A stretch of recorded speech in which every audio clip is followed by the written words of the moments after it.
Si estás pensando en conseguir alguna certificación en el mundo de los datos hoy en día, no cabe la menor duda que la certificación del momento es Professional Data Engineer de Google Cloud. ¿Por qué? En primer lugar, el crecimiento exponencial que Google Cloud está viviendo está generando una gran demanda de profesionales con expertise, con experiencia en productos tales como BigQuery, Dataproc, Dataflow. De cara a ti, el ingeniero de datos, tener esta certificación va a multiplicar tu valor en el mercado por 2 o por 3. En segundo lugar, no es una certificación estrictamente de Google Cloud, sino intenta cubrir todo el ciclo de vida de los datos que un ingeniero de datos debe controlar. Oye, y por último, y no menos importante, cuando te certificas, te dan la ansiada pegatina de Professional Data Engineer y o una sudadera o una mochila a tu elección. Así todo el mundo sabrá que eres un ingeniero certificado. Por eso, en el vídeo de hoy te quiero contar mi experiencia consiguiendo esta certificación y darte algunos consejos de cara al examen.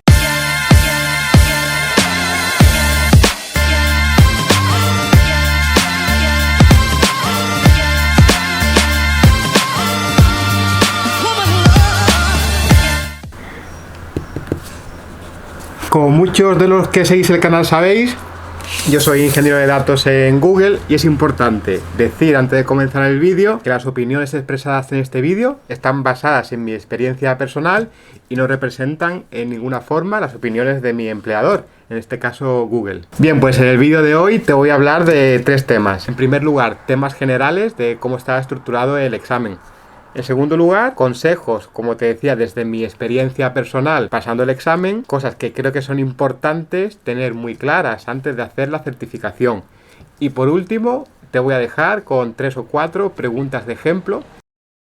Entramos en materia. Para ser un Professional Data Engineer, tienes que responder a 50 preguntas en 2 horas. Es un examen tipo test, algunas de las preguntas son multirespuesta. Importante decir que las preguntas erróneas no restan, no hay un mínimo de preguntas requeridas para aprobar. Yo realicé el examen aún cuando se podía realizar en un centro presencial, pero ahora desde hace un par de meses la opción preferred por la crisis de coronavirus es la opción online. Al finalizar el examen solo se te dirá si has pasado o has fallado. No se te dará ningún feedback de la nota que has sacado o por cuánto no has aprobado. Bien, entramos un poco más en detalle sobre mi experiencia personal.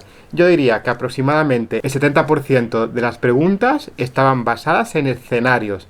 Es decir, se te planteaba un escenario que alguna empresa puede estar encontrando y debes de realizar la mejor arquitectura de solución para este problema con productos de Google Cloud. El otro 30% restante básicamente son preguntas directas. Diría que aproximadamente el 80% de las preguntas estarían basadas pues en los productos estrellas de Google Cloud: BigQuery, Dataproc, Dataflow, PubSub, etcétera, etcétera. Y el 20% restante, pues diría que son preguntas un poco más genéricas de todo el mundo de datos. Yo diría que un 5% aproximadamente de las preguntas eran bastante raras, versus un 95% o un 90% más o menos el tipo de preguntas que me esperaba para las que había estudiado. 2 temas más, encontré bastantes más preguntas de lo esperado de, por un lado, IAM, Identity and Access Management, y también de Machine Learning. Y por último, recomendarte estudiar. Es un examen que hay que preparar. En mi caso yo lo encontré un pelín más difícil de lo que esperaba. Es decir, cuando presioné el botón de Submit, de enviar el examen, no las tenía todas conmigo. El examen es en inglés. Si se localizara a castellano, yo incluso te recomendaría seguir haciéndolo en inglés porque hay muchos términos que se utilizan directamente en inglés. Y la documentación casi siempre la leemos por defecto en inglés. Así que a mí incluso me resultaría más sencillo en inglés que en castellano. Importante, ábrete una cuenta gratuita de Google Cloud. Antes de hacer el examen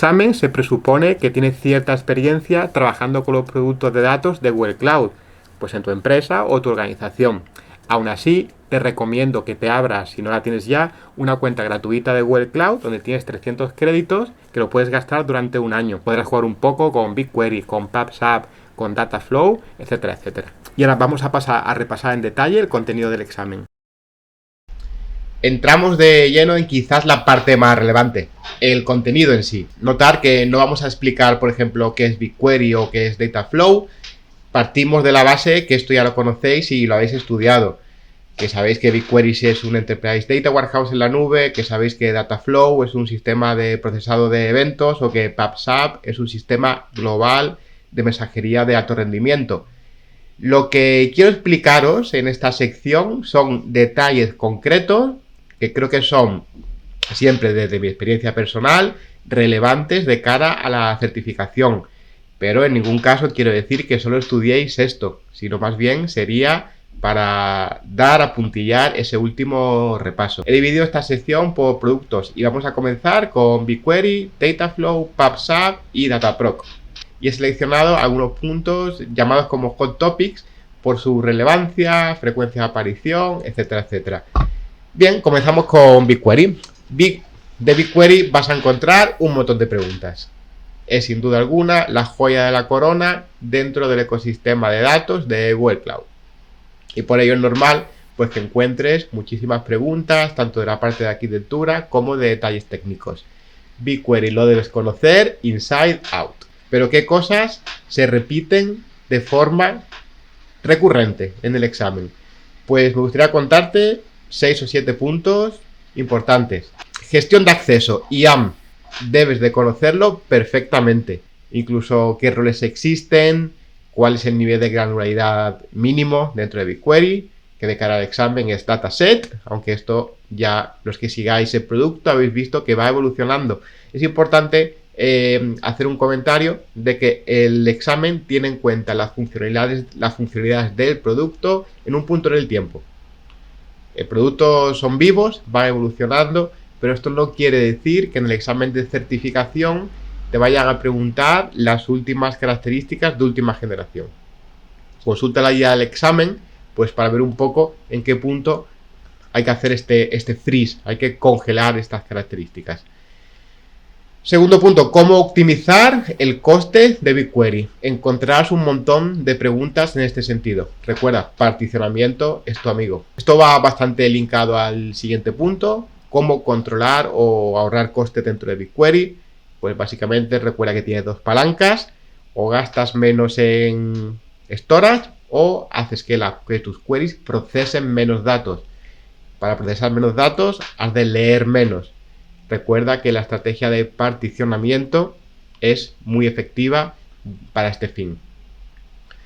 ¿Cómo cargar datos dentro de BigQuery y cómo sacarlos? ¿Qué formatos son soportados de forma nativa? Recordad, por ejemplo, que las ingestas dentro de BigQuery son gratuitas. El concepto de vista autorizada, es decir, cómo puedes generar una vista sobre una tabla, por ejemplo, y darle permisos concretos a esa vista a otro usuario, que puede ser, por ejemplo, incluso de otro proyecto. Cómo compartir, por ejemplo, los resultados de una query. Pues recuerda que puedes verlos desde Data Studio, por ejemplo, desde la consola, o exportarlos a Google Cloud Storage, por ejemplo. Todo el tema de streaming.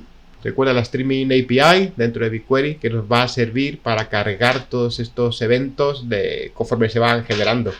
Y una arquitectura muy clásica, un patrón muy clásico, es Dataflow más BigQuery Streaming Inserts. Bien, y yo diría que estos son pues algunas de mi selección personal de puntos específicos de BigQuery que te van a preguntar probablemente en la certificación. Esto no quiere decir que las cosas más básicas de BigQuery no vayan a aparecer. Por supuesto que van a aparecer y realmente las debes de conocer muy a detalle. Pasamos a Dataflow. La versión gestionada en la nube de alto rendimiento de Apache Beam, y aquí has de conocer bastante bien el modelo de programación de Apache Beam y todos los conceptos asociados a él. ¿Qué es un picolation? ¿Qué es una transformación sobre este picolation? ¿Qué output, qué sinks podemos tener dentro de Dataflow? Y también muy importante para procesar estos datos en tiempo real.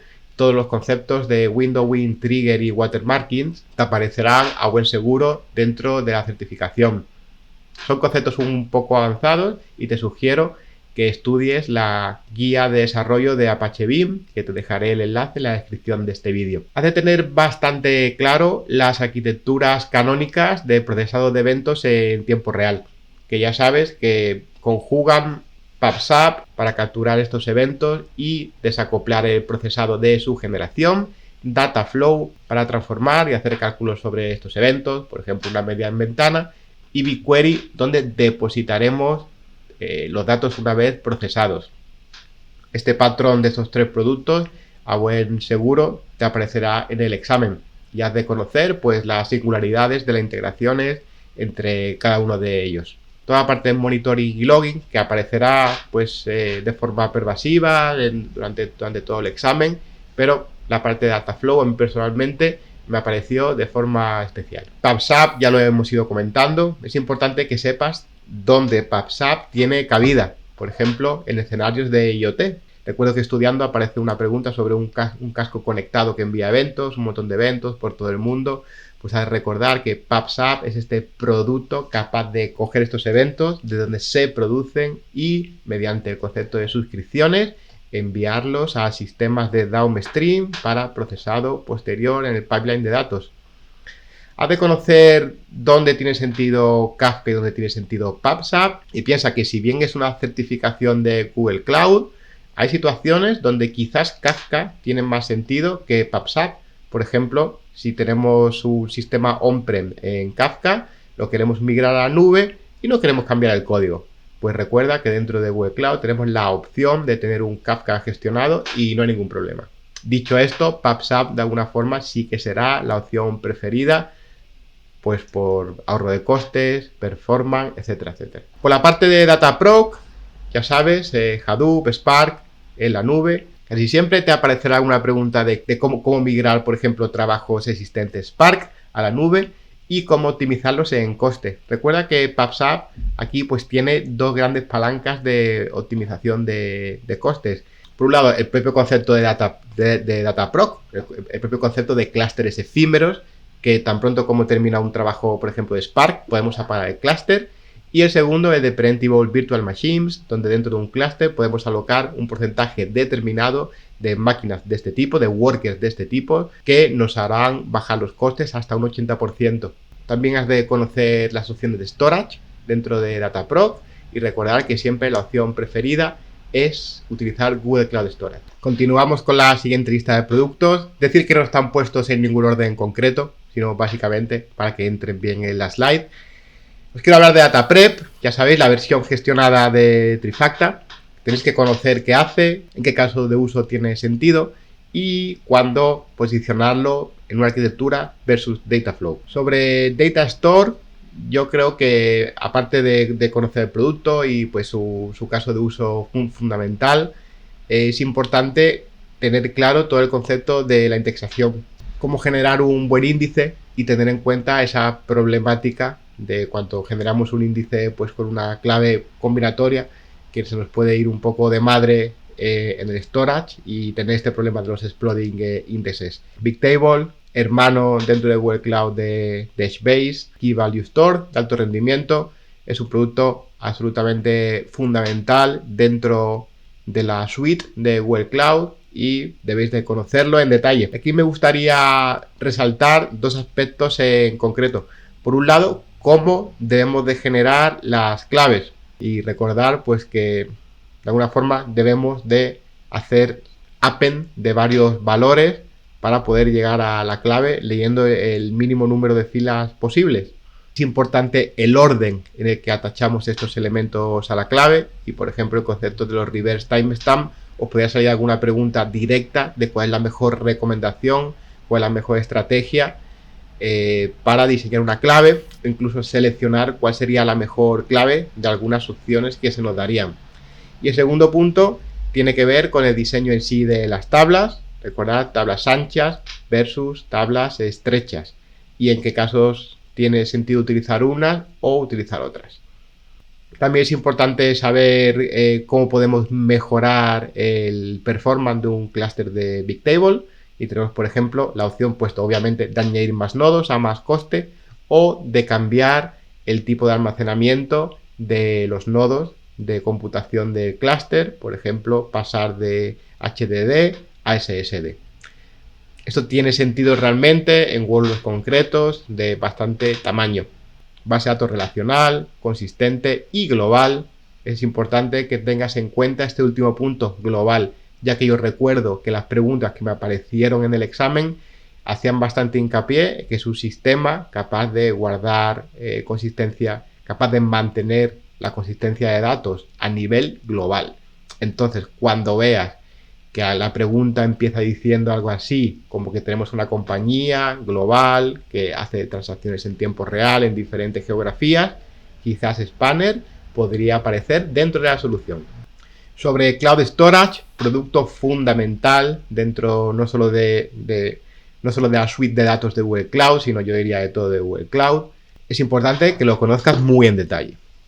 Que conozcas la diferencia entre buckets regionales, no regionales y las diferentes opciones de almacenamiento existentes. Coldline, Netline, etcétera, etcétera. Y cómo mover datos desde tus sistemas on-premise hasta Google Cloud. ¿Qué opciones hay dependiendo de si va a ser una transferencia recurrente versus one shot o cuántos datos vas a querer mover? Es importante que conozcas toda la paleta de opciones existentes, desde transferencias online con GSUtil hasta la utilización del Transfer Appliance para envíos one shot de muchísimo tamaño. Ya hemos comentado la parte de monitoring, logging, Stackdriver, etcétera. Seguro a buen recaudo que te va a aparecer en el examen, de alguna forma u otra, embebida en un producto concreto o quizás alguna pregunta más genérica. Has de conocer pues las peculiaridades de la monitorización y el logueo para todos los productos dentro del scope del examen.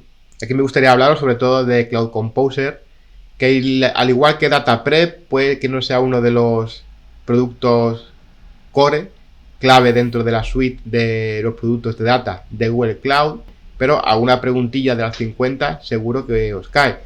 A mí de Cloud Composer, la versión gestionada dentro de GCP de Apache Airflow, me cayeron dos. Por ejemplo, os quiero decir que es importante que lo conozcáis, no quizás tanto en detalle como BigQuery, Dataflow, PubSub, Dataprog o Bigtable, pues sí saber su caso de uso fundamental y sus características a alto nivel. En el caso de Cloud Composer, pues ya sabéis, hacer scheduling de workflows multiproducto, completos y podrían ser incluso híbridos. Especial hincapié os quiero hacer en esta última parte de Machine Learning.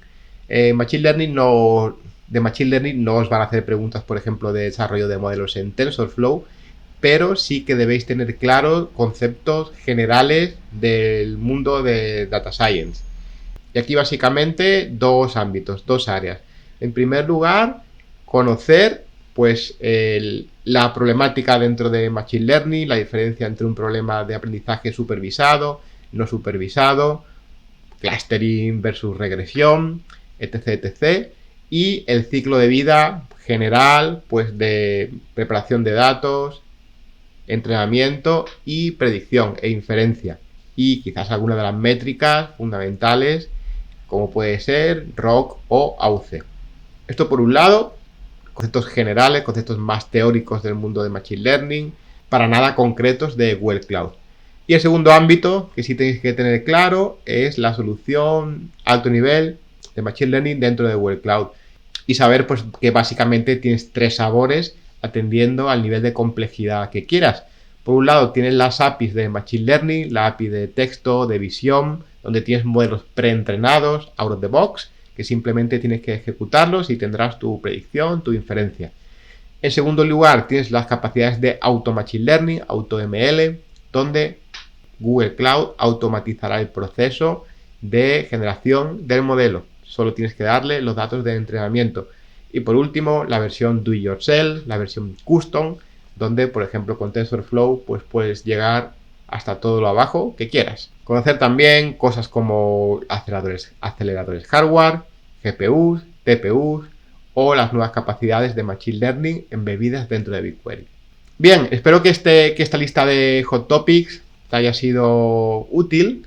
He intentado sintetizar desde mi experiencia personal los puntos donde yo vi que se hicieron más relevancia, pero te vuelvo a repetir que estos son simplemente puntos concretos. Necesitas conocer pues los productos en detalle, haberlos utilizados, y estos son aspectos concretos, detalles técnicos, si lo queréis llamar así, dentro del examen. Vamos a pasar a la siguiente y última sección, donde vamos a repasar 3 o 4 preguntas tipo que te podrían aparecer en el examen. Primera pregunta y nos dice algo así como que una compañía ha cargado dentro de BigQuery todos sus datos financieros del último año para analizarlos dentro de BigQuery. Y que un analista de datos está preocupado porque BigQuery pueda ser muy caro. Y nos pregunta qué opciones tenemos dentro de BigQuery para reducir el número de datos a procesar y, por tanto, el coste de cómputo de BigQuery. Se nos dan 4 opciones, donde la primera, que se nos dice utilizar la cláusula limit para limitar el número de valores devueltos. La opción B nos dice particionar los datos, por ejemplo, por la fecha, y luego mediante la proyección, mediante el select, pues asegurarnos de alguna forma que vamos a leer esa columna y luego posteriormente entiendo que filtrar para ver los datos de una fecha determinada. C, utilizar la opción de Maximum Bytes Bill, que nos dice que es una opción que podemos seleccionar el máximo número de bytes a procesar. Y la última opción, la opción D, utilizar la función analítica Group By, de forma que agrupemos pues, los valores por, no sé, por algún tipo de valor que nos especifica aquí. Pensar y hacer pausa en el vídeo. Efectivamente, la opción correcta es B. Dentro de BigQuery, cuando nos aparezca una opción de optimización, de reducir el número de datos a leer, probablemente la opción correcta sea el particionamiento de datos. Recuerda que particionando datos vamos a hacer que el motor solo lea única y exclusivamente las particiones exactas para resolver la query, no leyendo datos no necesarios para la resolución de la query. En la opción A, todo que la cláusula limit es una cláusula válida y la podemos utilizar, es un tema puramente de la user interface, de cuántos resultados se nos va a devolver para, por ejemplo, hacer más fácil el análisis visual, pero por detrás sí que vamos a leer todos los datos necesarios. La opción D, Group By, en este caso no haría que se reduzcan los costes, ya que el número de datos a leer va a ser el mismo. Y la opción C, pues realmente es inexistente. No tenemos dentro de BigQuery la opción de poner este flag de Maximum Bytes Bill. Siguiente pregunta, donde se nos comenta que tenemos un punto de venta, un POS, que está enviando detalle de transacciones, pero que ha habido un problema y de repente este punto de venta, pensad por ejemplo una caja registradora dentro de una tienda, está enviando, aparte de la información de la transacción, pues datos PII, información personal, y que tenemos que implementar una solución rápida para pues prevenir el acceso a esta información personal, encontrar dónde está, etcétera, etcétera. ¿Cómo diseñaría esta solución? La opción A nos dice entrenar un modelo de TensorFlow, un modelo de Machine Learning, para encontrar y filtrar esta información. La opción B, guardar los datos dentro de BigQuery y crear una vista autorizada para algunos usuarios. La opción C, utilizar la API de DLP, Data Loss Prevention, para encontrar y filtrar el acceso a esta información. Y la opción última, la opción D, utilizar una API dentro de la suite de Machine Learning, la API de Natural Language, para encontrar y filtrar esta información. Pausar el vídeo. Y ahora digo la respuesta. La opción correcta es la C. Y este tipo de preguntas os pueden aparecer. ¿Por qué la he puesto? Porque quizás la API de DLP, Data Loss Prevention, estrictamente no está dentro de la suite de productos de data de Google Cloud, pero aparece dentro del examen. Entonces fijaos que esta es una de estas preguntas un poco especiales que os podrían aparecer, donde necesitamos conocer un poco más el espectro amplio de productos dentro de la suite de Google Cloud, en este caso DLP, quizá lo marcaríamos más la parte de seguridad barra data, y DLP pues es una API que justamente es capaz de encontrar de forma automática información personal, y gracias a esto pues la podremos filtrar. Las otras opciones realmente de alguna forma u otra incluso las podríamos llegar a implementar en algún punto en el tiempo, pero realmente requerirían bastante más esfuerzo que esta opción, la opción correcta que es, y fijaos que dentro de la pregunta nos dice que queremos implementar una solución rápida. Entonces también es importante que tengáis cuenta cuando utiliza estos adjetivos dentro de la descripción de la solución, como algo rápido, algo eficiente, un prototipo, donde siempre nos deberíamos de ir a soluciones prepaquetizadas, soluciones que no requieran de un extenso desarrollo. Bien, última pregunta. sobre seguridad dentro de BigQuery. Se nos comenta que estamos en una industria altamente regulada. Podéis pensar, por ejemplo, en la industria financiera, donde tenemos dos grupos de analistas que quieren hacer análisis y curaje de los datos. Y necesitamos proveer al analista de acceso a los datos ya refinados, pero no a los datos que hay por debajo, los datos más crudos. ¿Y qué podríamos hacer dentro de BigQuery para compartir estos datos ya sanitized o los datos ya refinados o preparados para su análisis? La opción A nos dice que exportemos los datos a un bucket de Google Cloud y los compartamos. La opción B, que generemos una vista autorizada y analizar a estos analistas el rol para verla a nivel de proyecto. La opción B, que asignemos un rol concreto a estos analistas, en concreto el BigQuery Results Only.viewer. Y la opción D y última, crear de nuevo una vista autorizada y asignar un rol a nivel de organización. Pausamos el vídeo y ahora vemos la respuesta y por qué. La respuesta correcta es la B. La A la podemos hacer, pero realmente no podríamos acceder a los datos desde BigQuery, a no ser que luego hagamos una tabla federada, etcétera, etcétera. La opción correcta es la B. Es el caso de uso canónico fundamental en la utilización de vistas autorizadas, donde tenemos diferentes grupos de usuarios con diferentes datasets potencialmente y queremos darle acceso a uno concreto a un grupo de usuarios que podría estar, por ejemplo, en otro proyecto. Y la C, fijaos que este rol que nos hace referencia, no existe. Muy bien, hasta aquí el vídeo de hoy.